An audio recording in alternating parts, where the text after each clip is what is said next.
जौहरी हथियारों से लैस शिमाली कोरिया ने पहले से कहीं ज्यादा तवील फासले के बैलिस्टिक मिसाइल का तजुर्बा किया, जिसने 5 साल में पहली मर्तबा जापान के ऊपर परवाज की, जिसकी वजह से वो अपने रिहायशियों को महफूज पनाह लेने की वार्निंग जारी करने पर मजबूर हो गया है। देखिए रिपोर्ट।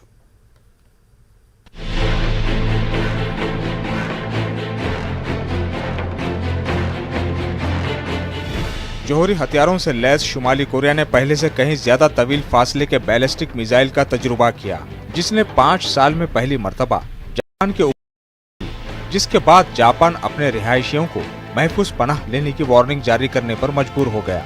गैर मुल्की मीडिया के मुताबिक शुमाली कोरिया ने जापान के शुमाल में बहरुल काहिल में मिसाइल दागा।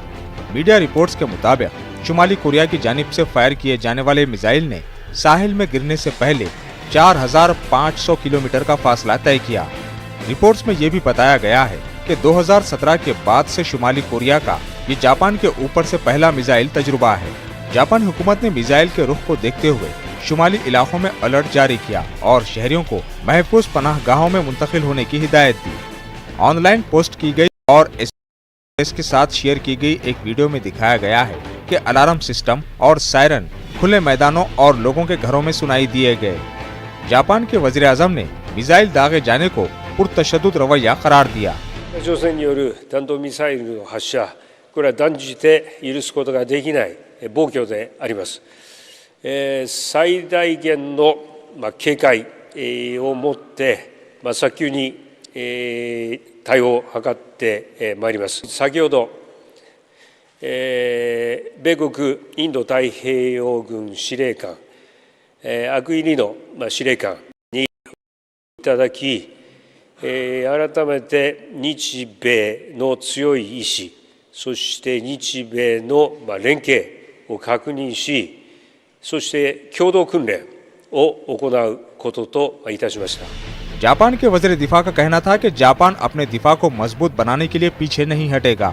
जापान जवाबी हमले की भरपूर सलाहियत रखता है। जापानी कोस्ट गार्ड का कहना है कि शुमाली कोरिया का मिसाइल समंदर में गिरा और गश्त करने वाले जहाजों को खबरदार किया गया है कि वो गिरने वाली किसी भी चीज के करीब ना जाएं। अमेरिका ने शुमाली कोरिया के इस मिसाइल तजुर्बे की मजम्मत करते हुए कहा, शुमाली जापान पर तवील फासले तक मार करने वाले बैलिस्टिक मिसाइल की लॉन्चिंग के खतरनाक और गैर जिम्मेदाराना फैसले की सख्त मजम्मत करता है। शुमाली कोरिया ने ये मिसाइल तजुर्बा ऐसे वक्त में किया है जब खित्ते में अमेरिका, जनूबी कोरिया और जापान की फौजी मशक़ें जारी है, जिनमें अमेरिकी बहरी बेड़े ने भी हिस्सा लिया, जो 2017 के बाद पहली मर्तबा जनूबी कोरिया पहुंचा था। Bureau report, news 18 network.